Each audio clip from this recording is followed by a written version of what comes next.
Well, hello, General Hospital Daily Recap fans. Today's daily recap is for Tuesday, March the, excuse me, Tuesday, March the 28th, 2023, Tuesday, March the 28th. Okay, so we have, Cameron's party is going hardy, and Elizabeth is still trying to reach Epiphany. She's not calling her back. And what was really cute, I love it. See, if you notice, guess who they keep putting together? Diane and Robert. Don't they just make a cute couple? I really think they do. She's sophisticated enough, even though he's not sophisticated at all, but she's good eye candy for him. I like that, And they tend to have fun together.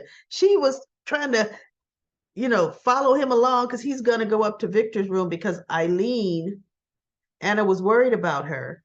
And she said, Robert, you got to go and get her out the room. She picks up the flash drive, puts it in her pocket, right? Now, she should have left when she had the chance to leave, and she didn't. That was stupid on her part, period, right? So they get off the elevator because Diane's supposed to meet Alexis for a drink, and Robert gets off on the floor, and Diane just gets off too. And he goes, I thought you were going to meet Alexis. Well, I wonder what you're doing. Hey, Victor Cassadine has a room on this floor. And he goes, I know. And I need to speak to the deputy mayor. And I think she's in there. So I'm going to get her. And he goes, and you're going to go meet Alexis. And so he's knocking. And he goes, well, maybe Victor's not in there. And he goes, knocking. And so she goes, yep, I think nobody's in there. So she goes, what are you going to do? He goes, I'm going to kick the door in. And you're going to meet Alexis. She goes, okay. So she walks away, and it shows him with a credit card trying to jimmy the lock with a credit card. And she comes back. I said, Diane, what you doing? She comes back and she goes, I thought you said you were going to kick the door in. He goes, I realized I'm not in my 20s anymore. Like, look, try to kick the door in, he could break an ankle or break a hip, right? So then she goes, here you go. It was one of the master key cards. He goes, how did you get this? She goes, I went and found one of the housekeepers, slipped him a 40, and got the key.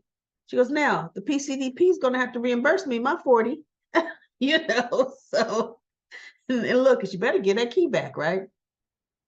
So they go in the key, the room's immaculate, nobody's in there, and they call. He tells Anna, look, nobody's here. And they're worried, because they're like, oh my God, she's in danger. See, Anna's forever using civilians, forever.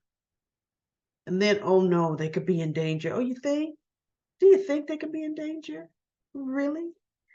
So needless to say, they took Eileen, and as soon as I saw this, they were on that footbridge. She goes, why did you bring me here? And I thought, stupid, it's getting ready to throw you off the bridge. You don't know that? I hope you can swim, and swim very well, because people have survived that fall. Jason did, even though I think he had amnesia or something. But anyway, so needless to say, she tells Anna, I'm leaving. I can't handle this anymore. I got to get far. And she's all scared, nervous. I got to get far, far away from Victor Cassadine. And they goes, have your cover been blown? I'm done. I'm out. And Victor cut it off before she could, because Anna's like, look, does he know? And Anna's like, does he know we have the necklace? And I thought, stupid Anna, why would you say that? You could have been on speakerphone, which you were, right? So they don't know that she's been compromised. They think she's running. And I'm thinking, no, you guys are being really stupid. You knew Victor was going to kill her. And even the way Valentine was looking, he knew she wasn't running. Victor was going to kill her. And guess what? He did it himself. I thought he was going to have his little bodyguard that was with him. Throw. Nope. He tossed her right over there, right over the rail himself, and looked and watched her fall. So now he knows Anna and Valentine are alive, but I don't think she told him about Lucy. I don't think she told him about that, about Lucy. So then we're dealing with the nurses' ball preparation. And speaking of Lucy, the person I don't want to speak about, she was so ridiculously annoying. Worse than a 2-year-old. Completely. I was just like, no, they're not making us suffer through this. So we saw Felix for the first time in forever. Felix was there, because they're rehearsing, getting ready for the ball. I think it's the next day. And we've got, guess who this is?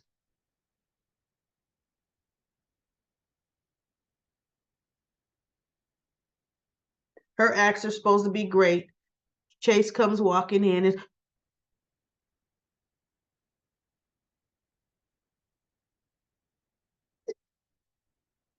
it's gracious.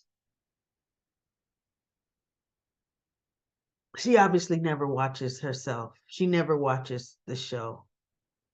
I mean, let's move on. So Chase, and Felix wants Brooklyn to help with the lighting and help work with kind of Chase. And they're kind of looking at each other. And he goes, I know you two were involved, but is this going to be a problem? And they're like, no, it's not going to be a problem.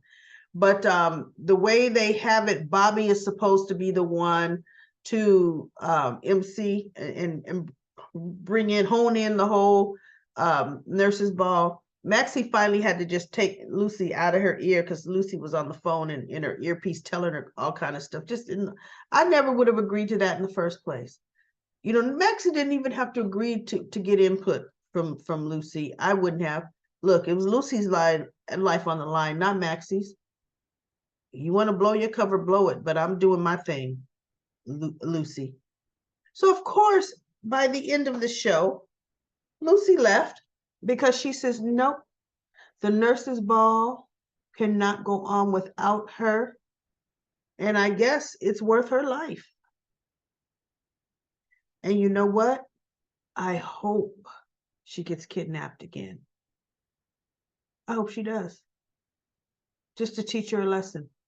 Because any human that's in danger like that, that's going to put her life, and not just her life. See, she don't know the cover's blown. But if she is found out, and she is, because she plans on doing it, she's putting Valentine's life and Anna's life in jeopardy, and Lucy does not care. See, there would be no forgiving her.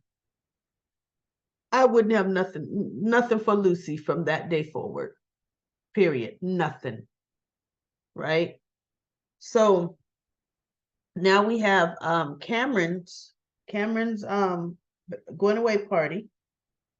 And of course, they're supposed to have a special family breakfast the next day, and Jake and Aiden will be there. I'm sorry.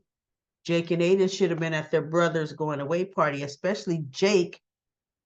Jake should be in high school by now. You gonna tell me we can't go? No.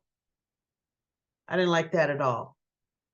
The family, the brothers should be there. If they can afford to have Violet coming on and off, they can afford to have Aiden and Jake at Cameron's going away party. So Cameron, actually, look, had he not been leaving the show, I could see he and Esme would end up being friends, because he talked sense into her. Because it was funny. She made a little snide remark about Elizabeth was trying to be nice to her and said, it's nice to see you outside of Spring Ridge and blah, blah. She goes, yeah, I don't like being locked up, as you well know. And Elizabeth just looked at her and I thought, ooh, Esme. And Cameron looked and Cameron says, now, Esme, I feel my mother deserves an apology. And Esme looked at her. No, Elizabeth said, you know what? I'm sorry. I'm truly sorry for that. And Esme just looked at her. And that's when Spencer said, Esme, my mother said she's sorry. I think that deserves a reply from you. And she looked at him. He goes, now remember what I said about a new life, starting over. She looked at him. Okay, Elizabeth, I accept your apology. You know, Cameron was like, Esme. And he actually, I forget there was another time he was talking to her and she said something a little funny. Esme, he's forever. He was checking her. And it was really cute. And of course, we had little cuteness in the house, but cuteness was sleep all day. So this must have been the other twin. Because when they walked in, cuteness was in the house. And then all the rest of the scene, cuteness was sleeping on Esme. So that was a sleepy twin. And she goes, Jocelyn walked over to her and she goes, my arm is getting numb. And so Jocelyn said, switch arms. So Esme switches arms with the baby holding. She goes, well, that's better. And Jocelyn's like, did you never babysit anybody? Any babies? And she's like, no. Look, Jocelyn got a whole bunch of practice with Avery and then Donna, right? Jocelyn's going to be popping out one of her own the way she's sleeping with Dex, probably unprotected. So she'll be having a kid herself. But anyway, Spencer was Spencer, and Cameron did say Esme was up walking out the door when he says, so I thought I better bring her versus leaving her. And Spencer's like, I'm going to go have a talk with her about if she thinks she's going to take my baby brother. And Laura said, Spencer, leave it alone. I will deal with that. You don't need to. I will deal with that, Spencer. And so he goes, okay, grandmother. Okay. So then, everybody pretty much leaves the party. And Cameron and Elizabeth are there. And, it looked like he was saying his goodbye there. What happened to the goodbye at the family breakfast tomorrow? Right? So Elizabeth sits down and she tries to call Epiphany again. And this time, a state trooper answered the phone. And he goes, this is State Trooper. I have some bad news regarding your friend. I'm sorry to inform you, and they didn't let us hear. And Elizabeth you see the look on her face. As she just sits down as she has the phone to her ear. And I thought, oh, this is how they're going to do it. Epiphany, they're going to have her die probably in a car accident on her way to come back to the nurses' ball. That's how they were going to do it. So I think tomorrow we're going to find out for sure if they say she died in the car accident or is she seriously injured in the car accident or what. I don't know. But really, I could kind of tell he was saying she died in the car accident. So that's how they do that. I think I'm going to be really sad tomorrow when Elizabeth's going to have to break the news to everybody. She's going to break the news to Felix, break the news to, because, Felix is back now and everything. So, and that's going to be why they're going to do a huge tribute to her for the nurses' ball. Huge tribute. So, you know what? I could live with that. I could live with them tying that up in a bow like that. They're not going to just have her run off, and just or recast her. they're going to allow that character to retire with Sonia Eddy. And good, she is truly the one and only Epiphany. So, okay, I can live with that. But I think I'm going to be a little bit messed up tomorrow when I come back to do the daily recap, y'all. I think so. So anyway, let's go to Comment Corner. Comment Corner. Susan says, I can't believe that Eileen would just stand there after groveling or after grabbing that small thumb USB while Victor was in another room with the other guy. She wanted to leave, and that was the perfect chance to leave. Quietly sneak out of Victor's suite, then get into her car, I know, and run to the border. I mean, now she's thrown over the bridge. You're right. You're 100% right. You saw a spoiler that Dex comes across the gruesome discovery of Eileen's dead body, but sometimes these spoilers don't always come true. I know they do that, don't they? And then Susan, you did write some more great stuff. You were thinking that Esme if she was really smart, she would not have gone back to Port Charles and break into Nicholas's safe, which is when he held her prisoner. She would have been on her own and would remember her trust fund to live off. And she would, well, no, she remembered her trust fund, but remember the PCPD was looking for her. She said, I can't touch my trust fund because then they'll know where I'm at, Let's see. Great comment. Trina, Joss, and Spencer are totally not trusting her, and Cameron is skeptical of her as well for good reason. He didn't need to say anything about the charges. I know that they'll come back if her memory comes back. That was stupid of him to say that. She won't want to say anything if it does come back. The party went off well in spite of Esme being invited, mostly to keep her from leaving town with Spencer's little brother. Yep, that's true. La Peaceful says the Cassadines were devilishly handsome, and the women had class and beauty. If they bring all of them back, no offense to Victor, I need them to go back to tall, dark, broody, and distinguished. Yeah. Charlotta says Cameron should have been quiet. He gave her a tip what they were planning to do to her. Yeah, he shouldn't have done that.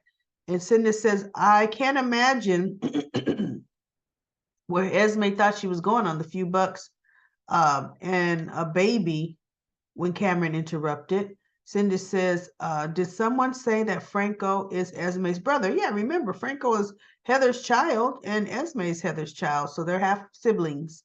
Charlotta says, Michael, it was Heather's son with Laura's ex-boyfriend, not Michael, you mean Franco. Franco. And then Cindy says, no, Franco was Scott Baldwin's son, ended up being, which was Laura's ex-husband. And then Cindy says, thanks. And then, yeah, good. She said, I meant Franco. Yes, you did. Good, you corrected that. Eduardo says, Cameron was overstaged by Ace's strong lungs, LOL. Ace didn't really cry, I don't think. Sabrina says, okay, this is a rant, LOL. It's cold in Port Charles. Why is Esme walking around with no coat and hat on that baby? I don't know. Even Cam says it's too cold outside for a baby. Cam told her too much, which means they're going to drag Esme's memory thing out forever. Now, that's one of the things that I noticed when they were leaving the party. For one thing, the baby had no baby booties on, no socks, right? They didn't even have the blanket over the baby when she came in or is leaving. Laura just took the baby seat and didn't say, honey, let's make sure the baby's nice and warm with the blanket. Nothing. They walked out like it was one of our California summer nights. I said, oh my goodness, that poor child.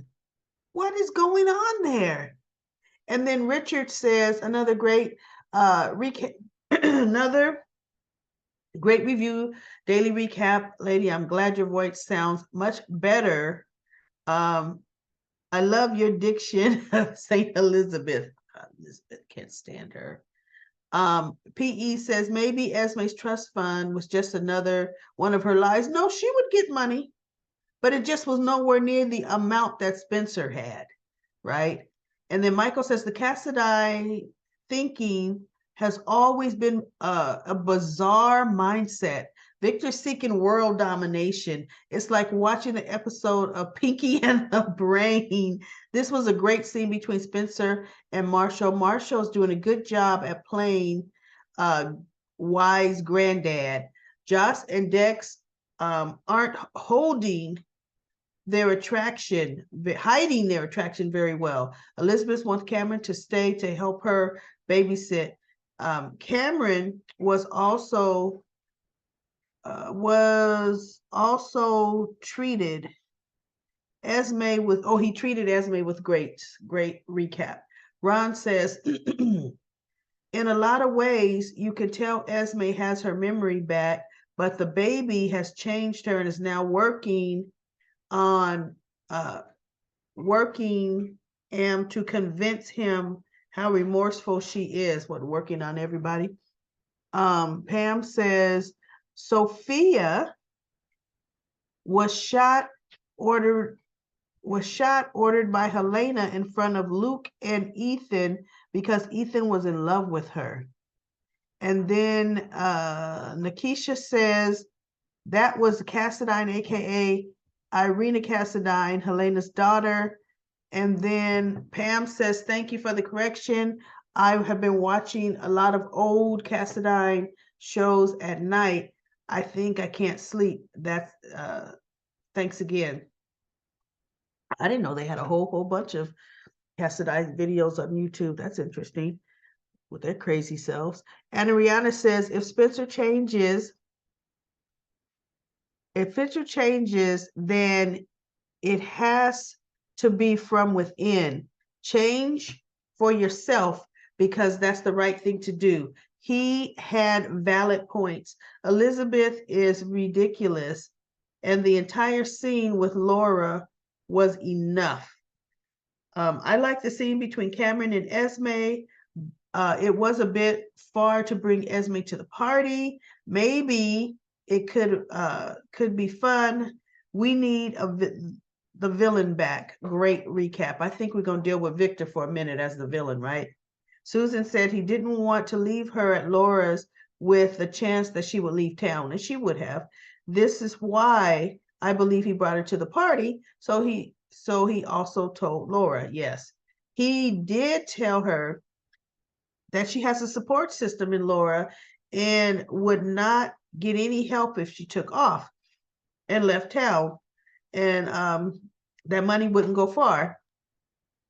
She would need to stay at a homeless shelter, really, right? And look for a job to take care of baby Ace. He also told her about redemption and her brother Franco. That's right. And changed and found love. Yeah, he did change and found love. He was trying to give her a chance for the better. Yeah, that's true. And then Alicia says Victor should look back on his family history. Their plans for world domination didn't exactly work out for them. It didn't at all.